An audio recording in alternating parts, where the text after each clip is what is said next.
Welcome back, everybody, to the Nurse Muse Fundamentals of Nursing series. So now we're going to talk about drainage because you need to understand what the drainage is so you can document it properly. So let's just go over the parts of the blood. So we have plasma. This is the largest component of the blood, and it's light yellow in color, and it moves cells throughout the body. Then we have red blood cells, and they're known as erythrocytes, and these cells give blood its red color. Then we have white blood cells. They're also known as leukocytes. And as we all know, these cells help to fight infection and disease. And then we have platelets, and these are known as thrombocytes. And these cells help us clot our blood and help us stop bleeding.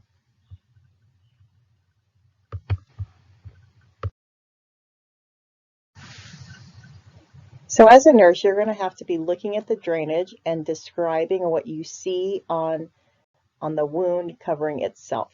So let's talk about serous drainage.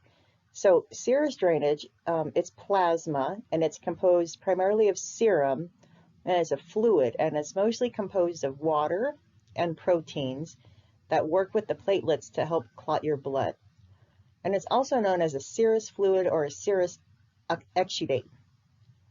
So serous draining means that the fluid seeping from the wound is thin, watery, and slightly yellow. There may be crusting around the wound due to clumping of fibrinogens, but usually when we talk about serous drainage, we're talking about a thin, possibly yellow tinted drainage. Now you're going to expect to see serous drainage typically in the first 2 to 3 days after surgery. And of course, the area might be red with some swelling and some warmth because the body is trying to activate its normal inflammatory responses. So you should not be concerned if this is happening in the first 2 or 3 days, and it's an expected finding.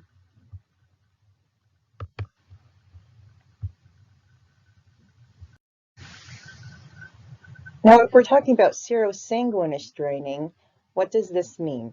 So serosanguineous drainage is a thin, watery discharge made up of serum and a small amount of red blood cells.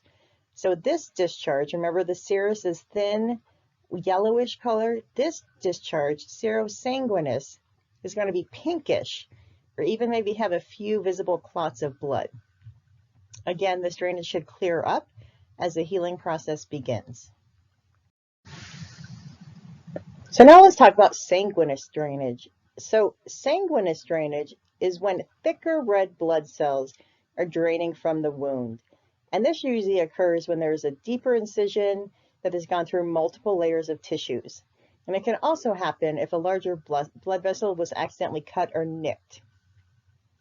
So this sanguineous drainage, it might happen soon after surgery.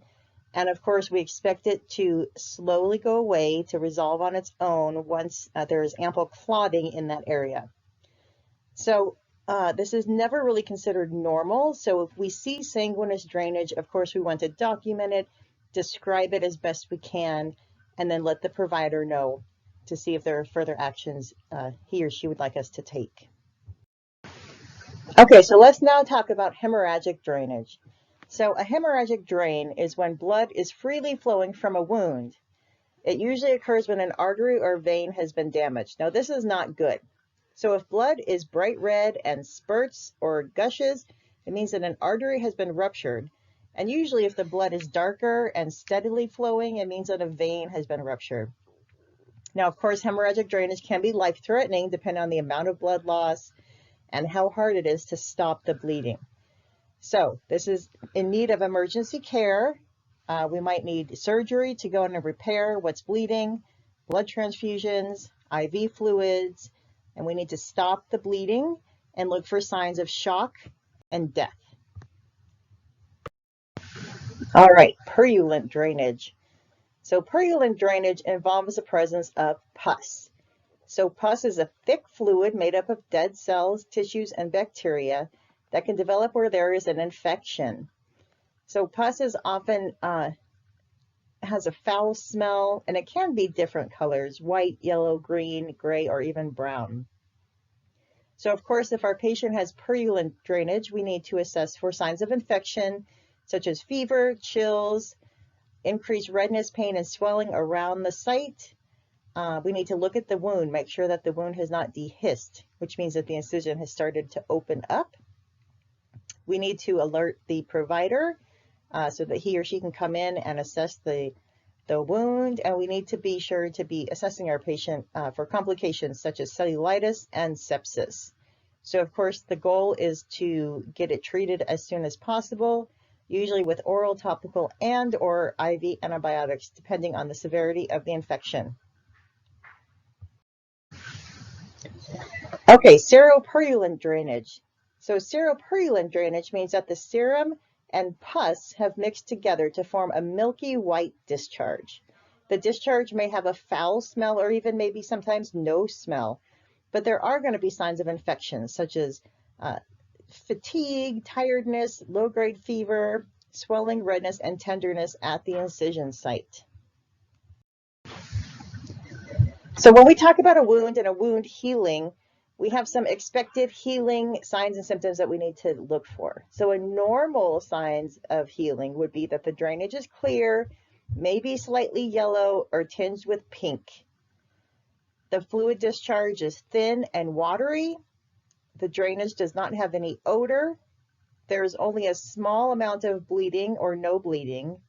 And the pain, swelling, and redness around the incision they're improving. They're smaller. So abnormal healing, the findings that you want to alert the provider to include the drainage contains large amounts of blood. The drainage is milky or yellow, gray, green, or brown. The drainage smells, it has a foul smell. There is a steady flow or gushing of blood. And there is pain, swelling, and redness around the incision site, and it's getting worse.